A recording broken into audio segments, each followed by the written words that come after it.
자, 오늘은 프로페셔널 조건 4장 어떻게 성과를 올릴 것인가 네 번째 덩어리입니다. 120페이지 윗부분에 있는 것인데요. 지식근로자의 네 가지 현실. 이 부분은 목표 달성 능력을 배워야 하는 이유가 뭐냐 할 때 이 네 가지 현실에 처해 있기 때문이라는 것입니다. 이 네 가지 현실이 목표 달성을 요구하는 동시에 이런 현실이 목표 달성을 어렵게 만들고 있다. 이렇게 이야기를 합니다. 이걸 이제 거론하는 이유는 뭐냐면 그래서 지식근로자들은 스스로 효과적이 되려고 하지 않으면 이런 네 가지 현실이 지식근로자를 쓸모없는 사람으로 만들어버린다. 이런 인식이 굉장히 중요합니다. 본인이 효과적이 되려고 노력하지 않으면 그냥 쓸모없는 사람으로 저절로 되어버려요. 왜? 그런 현실에 처해 있기 때문에 이런 얘기를 하고 있습니다. 그러면서 이제 첫 번째 현실은 뭐냐면 지식근로자는 조직의 포로다 용어를 쓰고 있어요. 조직을 만든 목적이 개인이 할 수 없는 어떤 더 크고 중요한 일들을 이 사회가 요구하는 거죠. 그런 일들을 하기 위해서 만든 거지만 그게 여러 사람이 함께 모여있기 때문에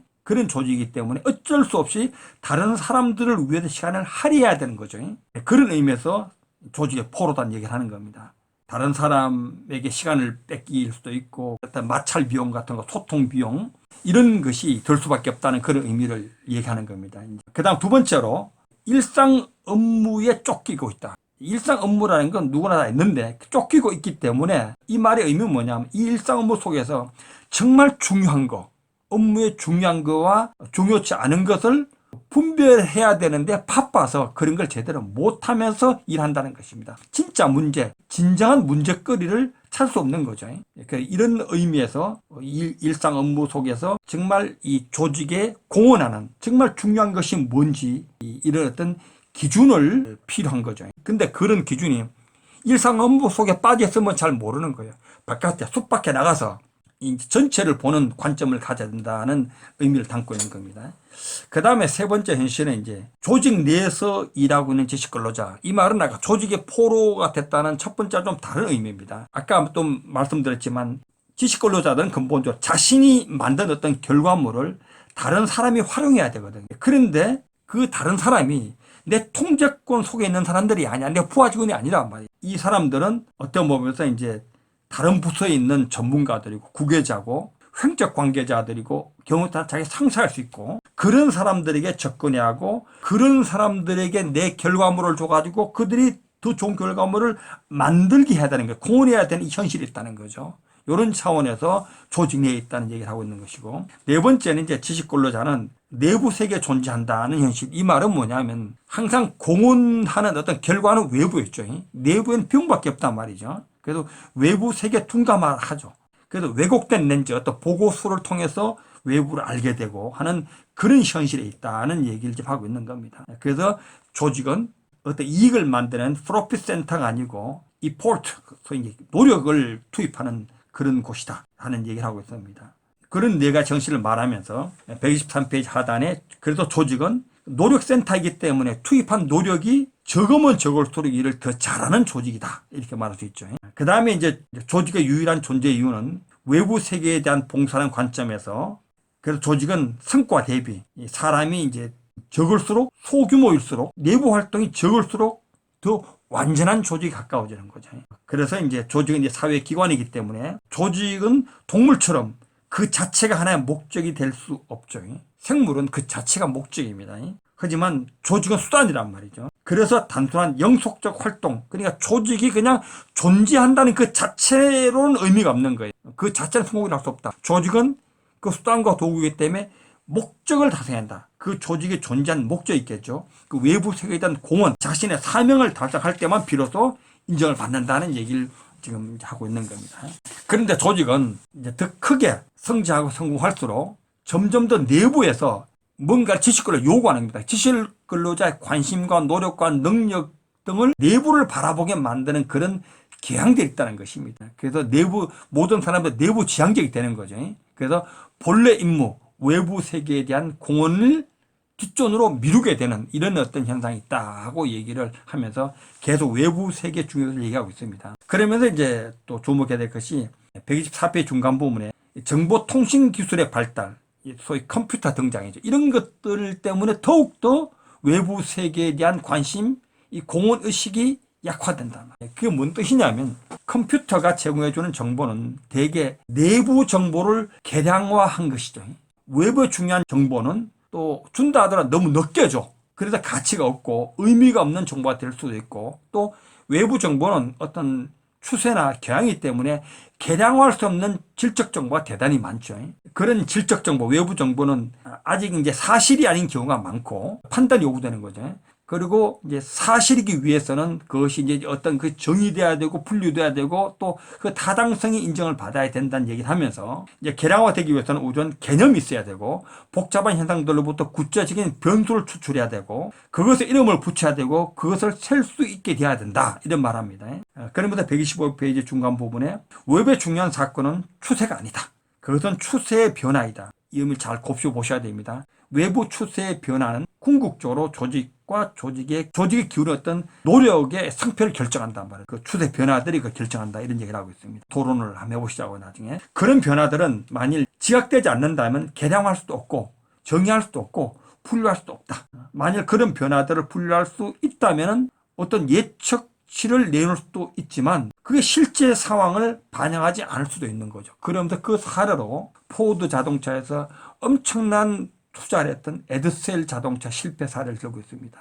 어떤 변화 속에서 예측치를 냈는데 잘못된 사례죠. 이게 아주 중요한 사례입니다. 공부할 때 한번 토론 좀 해보기로 하고요. 이러한 외부의 변화를 감지하고 분류하는 것은 컴퓨터가 불가능하다. 그 당시에는 그렇게 이제 볼 수밖에 없었습니다. 인간의 지각 능력으로 가능하다. 이것이 인간만이 갖고 있는 강점이다. 이런 얘기를 지금 하고 있습니다. 그 다음에 이제 116페이지 메뉴에 컴퓨터의 한계, 위험성을 지적하고 있습니다. 그래서 이제 컴퓨터의 논리와 언어로 나타낼 수 없는 정보와 자극은 가볍게 처리해버릴 위험이 있죠. 다시 말해 지각 영역에 있는 사건, 이제 이거는 컴퓨터가 잡을 수 없기 때문에 무시할 수 있다는 겁니다. 그래서 컴퓨터의 역할은 지식 근로자로 하여금 자신들이 외부 세계와 단절되어 있음을 자각해주는 역할을 해야 한다. 그래서 외부 세계에 더 많은 시간과 관심을 할애하게 만들어낸다는 것입니다. 컴퓨터를 하면 더욱더 외부로 나가서 외부 세계를 느끼고 체험해야 되겠죠.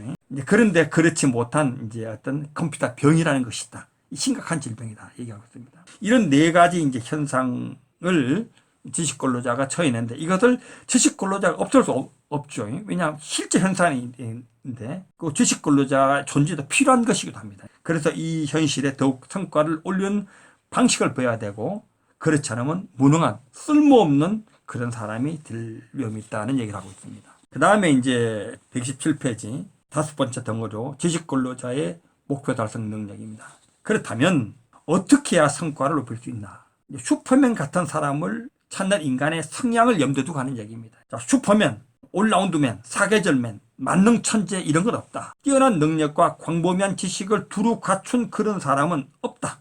이게 도입부에서도 그런 말 했죠. 지적 능력과 상상력을 크게 키우는 데는 한계가 있단 말이에요. 그래서 경영자는 현재 구성원들, 평범한 사람들을 대상으로 조직을 운영해 간다. 이런 의식까지 해야 됩니다. 그러면서 127페이지 중간에 만능천재는 없다. 말을 구체적으로 서술합니다. 인류의 경험에 비춰볼 때 무능한 사람이 훨씬 더 많다. 그래서 한 분야에 뛰어난 능력을 가진 사람을 전문가를 채용할 수밖에 없다.